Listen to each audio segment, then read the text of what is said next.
d'être venus si nombreux, ça fait plaisir de voir cet amphi comble. Si vous êtes là aujourd'hui, c'est parce que vous vous intéressez à l'art oratoire. Peut-être avez-vous déjà quelques notions de ce que c'est, ou peut-être venez-vous dans le but de découvrir ce noble art ô combien merveilleux, qui se veut de faire porter sa voix et de se jouer des mots. Quoi qu'il en soit, vous êtes tous ici animés par une soif de connaissances que nous allons nous assurer d'étancher du mieux que nous pouvons tout au long de cette séance. Permettez-moi avant toute chose de vous raconter une histoire. Il y a quelque temps vivait un homme bègue. Vous connaissez, j'imagine, tous ce handicap qui limite fortement la prise de parole. Pourtant, cet homme ne s'est pas laissé abattre par son incapacité à s'exprimer librement. Il est devenu un acharné de travail, redoublant de débrouillardise pour inventer de nouveaux exercices, pour progresser toujours plus à l'encontre de son handicap. C'est pourquoi il s'est entraîné à parler avec des cailloux dans la bouche pour améliorer son élocution. Mais il ne s'est pas arrêté là, puisqu'il allait même parler face à la tempête, essayant de surmonter cette dernière de sa voix. À force de travail, cet homme est devenu l'un des plus grands orateurs de son temps. Et encore aujourd'hui, il est reconnu comme l'un des plus grands orateurs de tous les temps. Cet homme, vous le connaissez, il répondait au nom de Démosthène. Par cet exemple concret, vous l'aurez compris, la citation « On ne naît pas orateur, on le devient » n'a jamais eu autant de sens. Peut-être n'avez-vous pas encore réalisé, mais je viens de vous résumer toutes les subtilités de l'art oratoire par cette petite histoire. Le fait que ce soit un art où l'on joue de la voix, c'est bien pour ça que je n'utilise pas de micro actuellement. Il s'agit également d'avoir une élocution claire et bien articulée. Je vous inviterai donc à aller ramasser des cailloux dehors quand viendra le temps des exercices. L'art oratoire s'appuie sur le bon maniement des mots. À l'image de ce qu'ont pu faire Molière, Rousseau, Voltaire, Victor Hugo ou encore Céline, nous utilisons généralement un langage soutenu. Enfin, l'art oratoire consiste à convaincre, persuader et amener son interlocuteur à sa cause. Cela passe par différentes techniques, différents registres comme celui du pathos faisant appel à vos émotions que j'ai utilisé à travers mon histoire. Ces choses-là forment un tout et nous allons les voir plus en détail par la suite. Enfin, peut-être avez-vous remarqué que malgré tout ce que je vous ai déjà dit, je n'ai pas encore défini correctement ce qu'est l'art oratoire. Il s'agit de l'art de s'exprimer en public, que ce soit devant un public ciblé, comme je le fais actuellement, devant la presse ou devant le grand public. Au croisement de la rhétorique et de l'éloquence, l'art oratoire est l'art de convaincre et d'émouvoir par la parole. L'art oratoire est un art, en ce sens qu'il propose une dimension esthétique du discours, mais aussi parce qu'il requiert l'apprentissage d'une méthode et donc d'une technique. Comme je l'ai déjà dit, ce n'est pas un art inné, il s'apprend. Ne croyez pas que parce que je suis là devant vous, je suis omniscient. J'ai été à votre place l'année dernière encore, et aujourd'hui je continue à apprendre chaque jour. Enfin, l'art oratoire se doit clair et concis. Après cette introduction bien trop longue, passons dès à présent à la théorie plus détaillée. Au cours de cette séance, nous allons aborder 4 points. Tout d'abord l'élocution, ensuite les mots, la gestuelle, la voix, et nous conclurons cette séance par un petit temps d'exercice pratique. Avant toute chose, comment pouvez-vous être éloquent si vous n'êtes pas capable de parler correctement? Imaginez bien que votre but est que le public soit captivé par ce que vous lui racontez. Il doit être là à boire vos paroles. Seulement, si vous butez sur un mot, que vous articulez mal, l'effet sera comme s'il avalait de travers. Il va perdre le fil un court instant, le temps de s'en remettre. C'est très court, mais ça suffit à ce que vous soyez obligé de repartir de zéro pour revenir au niveau d'écoute que vous avez de lui auparavant. Rappelez-vous le spectacle « L'autre, c'est moi » de Gad Elmaleh. Justement, il en parle, lorsqu'il bute sur un mot. Pour le citer, il dit « Tu peux faire la meilleure vanne du monde derrière, les gens, un quart d'heure après, ils sont toujours, t'as vu, l'a dit, approximatif. » Après tout, le stand-up et l'éloquence, c'est le même combat, se faire écouter de son public. Pour éviter cela, il faut s'entraîner avant. Comme le coureur va chauffer ses muscles avant de faire un 100 mètres, l'orateur va entraîner sa langue avant de monter sur scène. Cela passe par plusieurs exercices, tout bêtes, juste avant de prendre la parole. Vous connaissez sûrement ces exercices. Il s'agit de répéter correctement le plus rapidement possible une phrase difficile à prononcer dans ces conditions. Ces phrases sont légion, et vous en connaissez sûrement.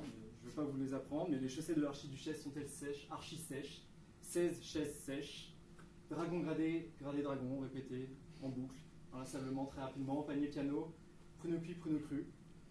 Et enfin, suis-je bien chez ce cher Serge? Bien des phrases qui existent, n'hésitez pas à les utiliser très régulièrement. Pour cela, vous pouvez également vous mettre encore plus en difficulté. Vous n'en arrivez pas forcément à parler avec des cailloux dans la bouche, à l'instar de ce que faisaient Démosthène. De nos jours, nos méthodes sont plus simples. Il vous suffit de parler avec un stylo en bouche, comme on peut le voir dans le film Le Brie avec Daniel Auteuil. Excellent film, je vous le conseille fortement. On apprend énormément de choses sur l'éloquence à travers 1h30 de visionnage agréable.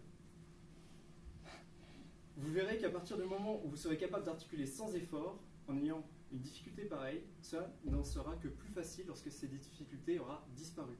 À l'instar de Son Goku qui s'entraîne avec des poids pour gagner en force plus rapidement. Je viens de soigner mes références. Répéter ces exercices régulièrement vous permet d'améliorer votre élocution et intrinsèquement votre éloquence. N'hésitez pas à le faire souvent chez vous et à chercher d'autres phrases, il en existe vraiment pléthore sur le net. Allez les chercher et travailler très régulièrement, c'est particulièrement important. Plus vous le faites régulièrement, plus cela va devenir naturel. L'éloquence s'apprend, mais le plus important c'est que ce soit naturel et surtout, si vous ne le faites pas régulièrement, faites-le avant de prendre la parole, car c'est un bon échauffement avant de monter sur scène. Bien évidemment, lorsque l'on pense à l'éloquence, on pense essentiellement à la beauté de la langue française sublimée par tous les orateurs au travers de leurs discours. Cette notion est bien sûr fondamentale. Ce n'est pas le charretier qui réussira à se faire respecter par la parole. Vous ne pourrez amener le public à votre cause si vous insultez votre opposant, à l'image de ce qu'ont fait les deux candidats à la présidentielle américaine hier soir. Voilà, super exemple, enfin super contre-exemple du coup. Il n'en ressortira que plus grand aux yeux du public pour ne pas avoir à s'abaisser à votre niveau grâce à des arguments en apparence plus construits. N'oubliez jamais que le public aime avoir des preuves, des fondements de ce que vous avancez. Tomber dans l'ad personam est bien la pire manœuvre que vous pouvez réaliser. Le jour où vous faites cela, vous donnez la victoire à votre adversaire de la manière la plus directe qui soit. Encore une fois, hier soir, ils l'ont tous les deux fait, donc en fait, il n'y a pas de victoire. Je pense que le meilleur exemple en termes de beauté de la langue nous vient du style du XVIIe siècle. Permettez-moi de vous lire ces courts extraits. Mesdames et messieurs, pouvez-vous s'il vous plaît demeurer silencieux? Ou comment lâcher un TG avec de bonnes manières, comme quoi lorsque c'est bien tourné, on peut tout se permettre. Cette pièce inédite dénommée Tragédie, c'est une grande première, va être jouée ici. Se souvenant qu'il fut évêque de Luçon, c'est lui qui a voulu prendre la décision de transporter le Cid pour le jouer en ce lieu. Merci, monsieur le cardinal de Richelieu. Chers amis spectateurs, toute la France est là. Nous allons accueillir les personnalités qui nous ont fait l'honneur de venir assister à cet événement, cette soirée de gala. Pourrions-nous ménager un accueil chaleureux lorsqu'ils vont nous rejoindre à ces gens prestigieux, déroulant le tapis de l'histoire sous vos yeux? On peut saluer des amiraux ou des auteurs de compagnie, poètes, écrivains, cardinaux qui parfois laissent des écrits. Mais Cyrano, c'est autre chose. Un verbe, haut, monumental, accrochant les mots aux étoiles, tramant l'intime dans le grandiose, donnant à l'histoire rendez-vous. Ces extraits nous viennent tous du spectacle Mousquetaires de Richelieu du Puy du Fou. Certes, c'est un texte moderne, mais écrit à la manière de ce qui était fait au XVIIe. Vous avez sûrement remarqué que les assonances en tout genre y sont particulièrement nombreuses. Il vous faut désormais vous remémorer vos cours de français du lycée. Les analyses de texte vous ont peut-être jamais passionné, pourtant l'orateur se doit d'utiliser tout un panel de figures de style. C'est par leur utilisation qu'il va pouvoir appuyer ses arguments et capter l'attention de son public. Une assonance, tout comme une répétition, permet d'attirer l'attention du public sur un certain point et de graver sa mémoire de la véracité de votre argumentation. Les métaphores vont donner un côté plus poétique à votre discours et vous emmènerez votre public dans un voyage dont il se souviendra. Je pourrais vous donner bien plus d'exemples, mais cela ferait de cette formation un véritable cours de français et là n'est pas sa vocation. En plus de pouvoir vous appuyer sur la richesse de notre belle langue, vous pouvez également vous appuyer sur 3 registres, définis par Aristote lui-même. L'éthos, le logos et le pathos. L'éthos est le registre portant sur la crédibilité. Il s'agit ici des moyens de persuasion résultant de la personnalité de l'orateur. On a tendance à croire les gens que l'on respecte. Un des problèmes centraux lorsque l'on s'exprime en public est de projeter l'impression que l'on est quelqu'un qui vaut la peine d'être écouté. En d'autres termes, faire en sorte de devenir une autorité incontestée sur le sujet défendu à l'oral, tout en incarnant une personne agréable et digne de respect. Ce que je me force à faire devant vous ici ce soir. Le logos est le registre portant sur la logique. c'est la persuasion par le raisonnement. Il s'agit ici de la clarté du message, la logique du raisonnement, tout autant que l'effectivité et la justesse des exemples utilisés. La logique se déploie dans l'argumentation et la réfutation. Enfin, il y a le pathos, le registre sur les émotions. Il s'agit ici de solliciter la sympathie et l'imaginaire de l'auditoire. Utiliser le pathos n'engage pas uniquement l'émotionnel de l'auditoire, mais permet aussi au public de s'identifier aux arguments de l'orateur. Les auditeurs perçoivent ce que l'orateur ressent. Le pathos est en ce sens la capacité à faire ressentir une émotion imaginaire à l'auditoire. La manière la plus commune d'y parvenir est d'utiliser la narration ou de raconter une histoire qui modifie la logique rationnelle à un objet palpable et présent. Les valeurs, les croyances et les idées de l'orateur sont intégrées à l'histoire et absorbées par l'auditoire à travers l'imaginaire de la narration. C'est en construisant vos discours avec les outils que je viens de vous présenter que vous allez captiver les foules. Mais comment construire de bons discours, me demandez-vous? À force d'entraînement, évidemment. Et surtout, grâce à une documentation précise. Allez lire. Les livres sont généralement bien écrits, c'est toujours de bons exemples, de belles syntaxes. Regardez des films qui traitent de près ou de loin à l'éloquence.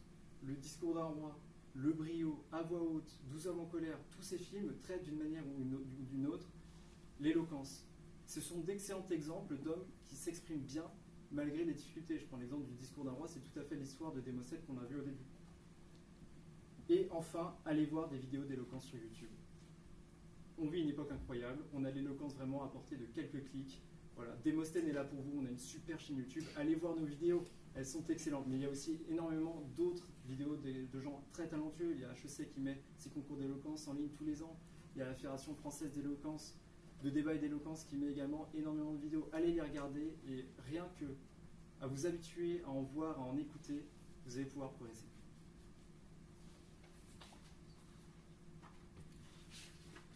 On va maintenant passer à la gestuelle.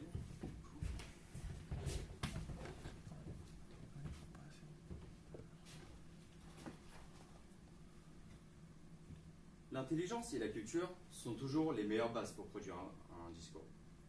Et le respect des règles de la logique dans l'argumentation demeure la marque première d'un discours de qualité. Mais maîtriser son sujet ou avoir de bonnes idées ne suffit pas à convaincre, à captiver son auditoire. Encore faut-il trouver le bon geste pour appuyer ses propos. Il faut savoir jouer de son regard, regarder le maximum de personnes possibles, sourire, grimacer, s'adapter aux réactions du public, occuper l'espace au maximum, s'exprimer avec force, clarté, sans s'essouffler bien sûr, et tenir dans la durée.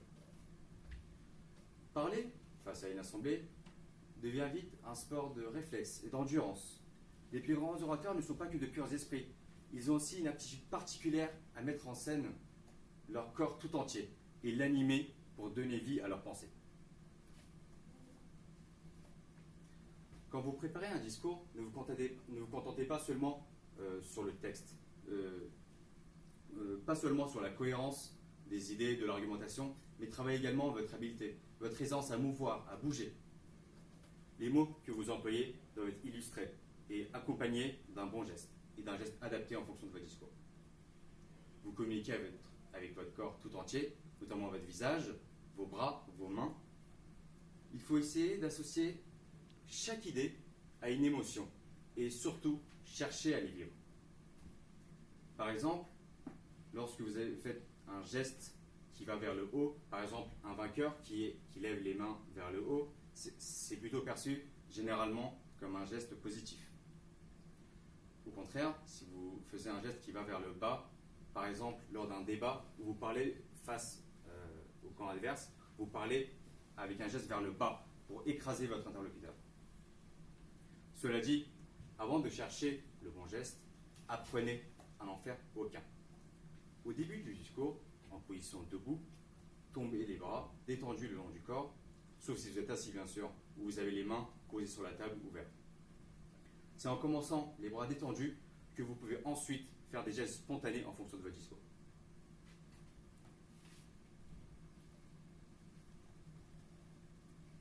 Soyez entendu. Et pour être entendu, il faut projeter votre voix. Ce qui ne veut pas dire parler plus fort. La première chose à faire est d'inspirer profondément, puis de parler loin, et non pas fort. En pratique, au sein même d'une conversation, parlez aussi loin que la personne derrière votre interlocuteur. Dans une salle, parlez 5 rangs derrière le dernier rang. Cela va vous permettre de montrer votre confiance en vous, votre enthousiasme, et de vous faire entendre, ce qui est utile lors d'un discours. Votre voix est un excellent outil pour porter un message, surtout lorsqu'elle est utilisée au maximum de ses capacités. N'hésitez pas à écrire votre voix sur votre texte. Par exemple, faire une flèche vers le haut ou des majuscules pour l'aigu ou pour le fort. Mettre des traits entre les mots pour marquer que vous faites une pause, au-delà bien sûr des virgules et des points, etc. Ou par exemple souligner les mots que vous voulez accentuer, amplifier, etc. S'il y a une chose à ne pas faire, c'est de lire votre feuille comme ça. Relevez la tête pour parler. Vous pouvez bien sûr lire, lever la tête, et enfin commencer à parler. Votre feuille devra être un peu comme une partition de musique, et votre voix sera votre instrument. La voix, le contenu et la gestuelle doivent être cohérents entre eux. À vrai dire, le plus souvent, votre voix suivra vos gestes. Notamment, il y a quelques façons de jouer votre voix, par exemple le volume. Le volume, n'en faites pas trop. Il doit seulement être adapté au contenu émotionnel de votre texte. Par exemple, la colère sera forte, la peur ou la tristesse sera un peu plus faible. De même pour l'intensité, il doit être adapté à votre contenu émotionnel. Un texte triste ne sera pas lu de la même manière qu'un texte joyeux. Ensuite, il y a les pauses. Exercez-vous à faire des pauses courtes, notamment à chaque virgule, un peu moins d'1 seconde. Des pauses moyennes à la fin de chaque phrase, environ 2 secondes, et des pauses longues à la fin de chaque paragraphe ou transition, environ 3 secondes. Cela va vous permettre de reprendre votre souffle, réfléchir à ce que vous allez dire ensuite, et montrer que vous passez un paragraphe suivant. N'oubliez pas également le silence de prise de parole au début. Il faut que l'auditoire soit captivé par votre discours. Cela va vous permettre également de prendre des respirations abdominales, parce qu'on parle avec le ventre lors d'un discours. Et enfin, il y a le rythme. La manière la plus facile de changer le rythme lors d'un discours est de changer le débit, notamment lors des phrases importantes, de faire des pauses. Si vous parlez trop vite, c'est aussi que vous ne respirez pas assez. Donc, votre discours sera haché, on ne vous comprendrait pas assez. Retenez vraiment que la maîtrise des silences est le secret de votre puissance vocale.